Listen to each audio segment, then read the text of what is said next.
How's it going, guys? Welcome to Full Send SRT. Hope you guys are having a great day. Today we're going to be going over the 2018 Jeep Grand Cherokee Trackhawk's build quality. Now, over the last 2 months of ownership of the Jeep Grand Cherokee Trackhawk, there's been some pros and there's been some cons, but there are definitely some lacking features when it comes to build quality on this Trackhawk. So in today's video, I'm going to be covering all the aspects that I don't really like on the Jeep Grand Cherokee Trackhawk, especially when you are paying upwards of $130,000 Canadian for this Jeep. So if you guys remember back in the day when Street Speed 717 first got his Hellcat, he pointed out that the seats were very wrinkly for having Laguna leather, and he noted that in his Corvette C7, these seats looked brand new after 2 years of ownership. Well guys, I'm having the exact same problem in my Trackhawk. This vehicle is only 3 years old, and you can see just how worn the leather is. You can see just how loose it is as well. In other sports cars like Porsches and Mercedes, the leather is very tightly wrapped, but here you can see just how flimsy it is and how much it actually gets damaged coming in and out of the vehicle. You can also see that there is some wear and tear on the side of the bolster as well. Not very good for a $130,000 vehicle. And guys, this package alone was $8,000 for the Laguna leather seats. Honestly guys, this quality is expected on a vehicle maybe $30,000 or $40,000 brand new, but not $130,000 Canadian. If you look at any older Porsche, you'll see that the seats are almost perfect because the leather that they use is such high quality, but honestly it seems kind of a rip-off for the Trackhawk. And I know guys, this is kind of minor because you're always sitting on them when you're never really looking at them, but it's kind of annoying to see when you get in and out of the vehicle. Now, I bought this vehicle pre-owned, so I don't think that the passenger seat was used too often because it looks almost in brand new condition as opposed to the driver's side. Now guys, these things are going to be very nitpicky guys. Overall, in general, I absolutely love the Jeep Grand Cherokee Trackhawk. Wouldn't choose any other vehicle over it, but these are just some minor things that kind of annoy me here and there. Now, one of the biggest things that annoys me while I'm sitting down in my Trackhawk is going to be the gap of stitching right here. You know, this is a very small, minor inconvenience, but you can see that it's just off by like not even half a centimeter.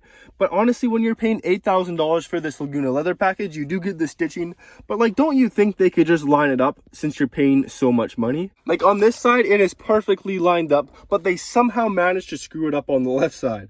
Now, when it comes to build quality for the interior of the Trackhawk, the plastic is pretty garbage.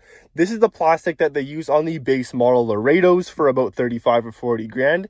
And it's pretty cheap of Chrysler to throw these same plastics in the $130,000 Trackhawk. Now guys, I understand you're just paying that money purely for the parts and the performance of the Trackhawk, but don't you think that Chrysler should upgrade some of the other parts when it comes to the interior luxuries? I don't know, maybe I'm crazy, let me know down below. Now, one of my complaints from the outside of the Trackhawk is going to be all the massive panel gaps in this whole vehicle. It kind of ruins the flow of the Trackhawk. You can see that we do have some panel gapping here and there. You can see that this isn't actually lined up with the bottom down below. Like I said, this is very nitpicky. This isn't that big of a deal because you'll never notice this while you're driving, and honestly, you're just paying that big price for the 6.2 liter 707 horsepower supercharged V8. But the biggest panel gap I noticed is here on the back towards the back wing.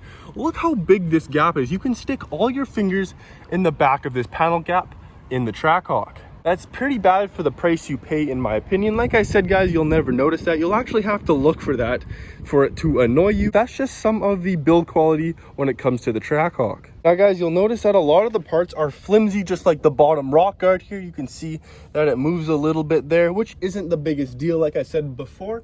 But guys, note this for 1 second. You can see that the door is flush right here with the side skirt.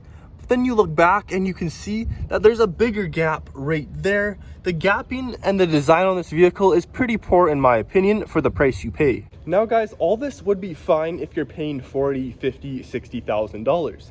But this vehicle is just as expensive as a 2007 Lamborghini Gallardo, the Ferrari F430, the majority of BMW X6 and X5Ms. So when you're paying supercar price, I honestly expect supercar quality. But then again guys, you have to realize that you are buying a Chrysler product. Chrysler products are not known for their great build quality, just like how the Maseratis are developed by Chrysler, and everyone hates the Maseratis because of how bad of a build they are. That's going to be the exact same for the Trackhawk. You know, when you're spending $100,000 on a Maserati SUV, you still get some of the same plastics that you'll find in the Chrysler 300. where you're gonna find the best build quality on the whole entire Trackhawk is gonna be under the hood.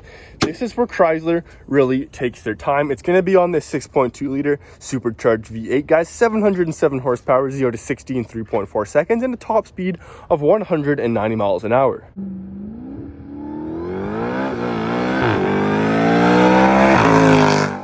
You can tell that Jeep completely ignored the interior and ignored the aesthetic of the vehicle and just completely worked on fitting this big supercharged V8 into this engine compartment, guys. They are really pushing it with that 6.4 liter for the SRT, but they somehow managed to cram this big engine in the Jeep Grand Cherokee. So this is what you're paying for. You got a lot of performance parts underneath the body as well. Gearbox is actually from a Dodge Demon, so that's very good quality, guys. The mechanics of this vehicle are amazing, but the aesthetic build quality isn't really all there. Now, guys, don't get me wrong, this is my absolute dream SUV. If you gave me any other SUV under 200 grand, I wouldn't take it. This Trackhawk is where it's at. So guys, if you aren't too concerned about the plastic pieces here and there or the flimsy build quality of some of the interior parts, this vehicle is for you. If you just love that 707 horsepower supercharged V8, this vehicle is going to do you wonders. Something else that I want to point out that just kind of annoys me here and there, not that big of an issue, is the exposed keyhole. Like, come on, guys. And all the other vehicles, such as Mercedes, BMW, and whatnot, they hide that keyhole. It just looks so ugly on the outside of the door. At least try to hide it, guys. Maybe put it underneath the handle there. But that's just another small complaint I have. So, guys, if you're looking for a vehicle with amazing build quality, the perfectly engineered interior, the perfectly engineered exterior, allowing for the lightest vehicle for the most amount of power, this vehicle is not for you. Go buy a Porsche 911 GT3 RS, which is my dream vehicle. If you want a heavy boat with a loud exhaust that does 0 to 60 in 3.4 seconds and drives like an absolute tank, this is your best choice over the Range Rover SVR, over the Mercedes GLE 63, over the X5M. This vehicle is for you. If you want quality, don't go for the Trackhawk. If you want speed and the most miles per gallon, I 100% recommend the Trackhawk, guys. This vehicle is like a person. It comes to life when you drive it. I've driven all the other sport SUVs. Nothing compares to the Trackhawk when it comes to driving experience. If you want a super cruiser that is comfortable to drive, this one's not for you. But if you want a fun vehicle that gives you the most experience for the price, you want the Trackhawk. Well, guys, I hope you enjoy the rest of your day. If you could hit that subscribe button, that would help me out a ton. Make sure to smash that like button, guys.